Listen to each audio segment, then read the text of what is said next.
Ok, faut qu'on voit les bases. Je vais faire une vidéo simple où je vais dire des trucs simples parce que vous êtes trop cons. The Last of Us. Développé par Naughty Dog et sorti en exclusivité PS3, The Last of Us nous fournit une expérience procurant énormément d'émotions. Nous rattachons alors aux personnages durant leur voyage. Je pense qu'il est grand temps de retracer rapidement l'histoire de The Last of Us partie 1 et 2, alors bienvenue dans ce premier épisode hors série de VNB. Vous n'avez pas les bases basiques. Simple, vous n'avez pas les bases. Nous avons désormais franchi la barre des 200 morts. En 2013, une épidémie nommée le Cordyceps infecte la population à l'échelle mondiale, créant ainsi des infectés démunis de leur humanité et emprisonnés dans une suragressivité.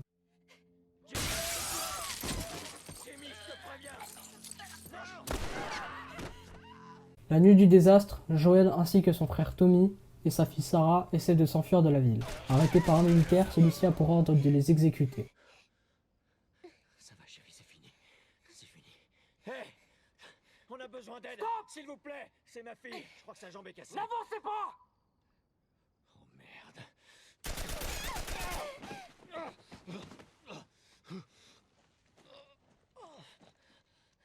Je vous en prie. Sauvé in extremis par son frère, Joel survit. Oh non. Sarah. Sarah. Chérie. Et quant à Sarah, celle-ci succombe à ses blessures dans les bras de son père. Fais pas ça, chérie. Ne fais pas ça. Allez. Non. Non. Non. Non. Non. Pitié. Oh, Dieu. 20 ans plus tard, le monde que l'on connaît sombre alors dans un profond désespoir. Les États-Unis sont sous l'emprise de la Fedra, qui ont adopté une loi martiale. La terreur y règne, et bien sûr, des opposants politiques vont y faire face. Dont les Lucioles, qui est un groupe de militants combattant cette loi martiale et croyant à l'existence d'un remède qui permettrait de mettre fin à ce monde désastreux. De son côté, Joel survit en faisant de la contrebande, mais sa dernière transaction fut un échec. Un dénommé Robert a revendu la marchandise aux Lucioles. Marlène, chef des Lucioles, propose un deal. Celui de ramener Ellie au Massachusetts, une adolescente qui est immunisée au virus. Ça fait 3 semaines. Je me suis fait mordre il y a à peine 1 heure et regarde, c'est Certainement déjà la pire. dernière C'est lueur pas d'espoir des que conneries, l'humanité Joël. peut avoir. Tout au long de leur voyage, Joel et Ellie vont se créer des liens.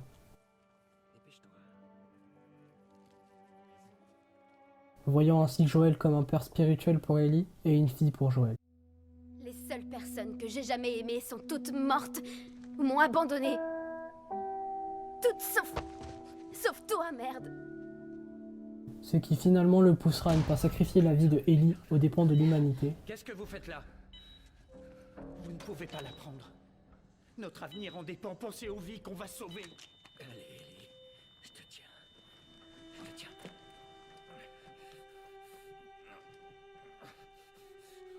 Et la préserver de cette mort qu'elle aurait voulu avoir après les tragiques événements que l'on découvre dans The Last of Us, Left Behind. Ellie, ton bras.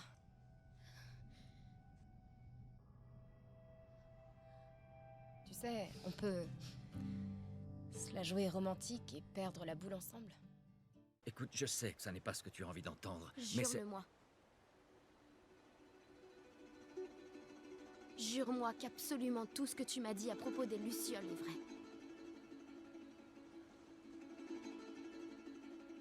Je te le jure.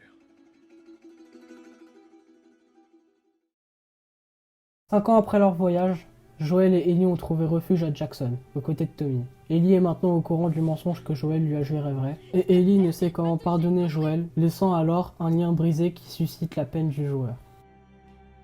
Joel et Tommy, durant leur patrouille, sont tombés sur Abby, une survivante qui était en fuite d'une horde d'infectés. Sauvée in extremis par Joel et Tommy, Abby les ramène à son groupe. Elle y découvrira l'identité de ses sauveurs. Ouais, on te connaît.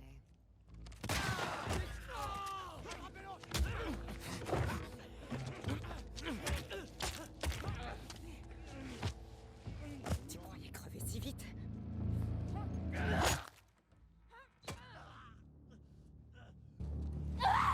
Toi, je vais te crever! Ellie les retrouve, mais se fait maîtriser par le groupe, voyant alors sous ses yeux la torture longue et douloureuse de Joel jusqu'à son achèvement.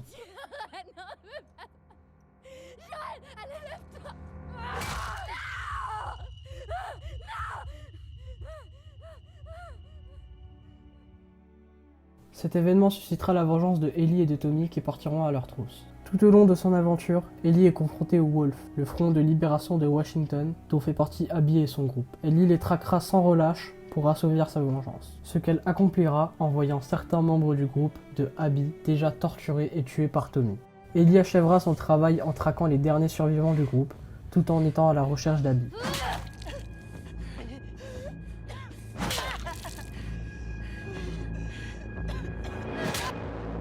Dans la deuxième partie du jeu, on incarnera Abby. Lors de notre aventure, loin d'être celle qu'on croyait être, Abby n'est pas une mauvaise personne.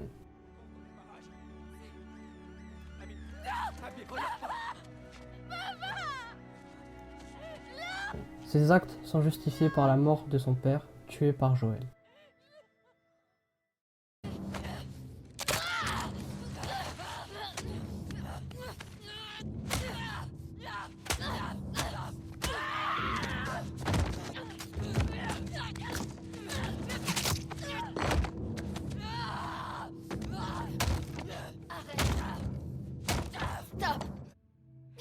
Lors de leur affrontement, Abby laissera une dernière chance à Ellie, lui laissant la paix pour retourner faire sa vie.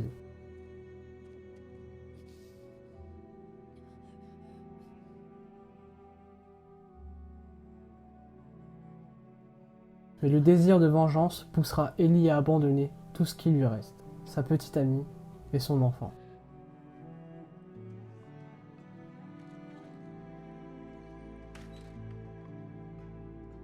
Laissant alors un dernier combat entre Abby et Ellie. Au moment fatidique, Ellie décide de laisser Abby seule, laissant alors Ellie seule face au monde comme elle l'a toujours été.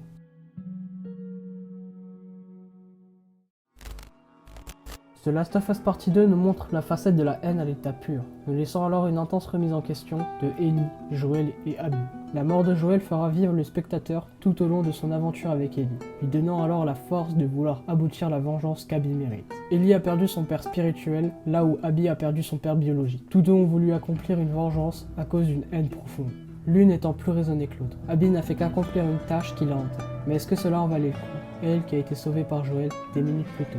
Quant à Ellie, elle s'est vengée sur tout un groupe de Wolves, innocents, sans avoir justifié quoi que ce soit, la désarmant alors de son humanité. En laissant partir Abby, Ellie garde une part d'humanité que la haine lui a arrachée en tuant des innocents. Des gens comme vous et moi, punis atrocement pour des actes qu'ils n'ont pas commis.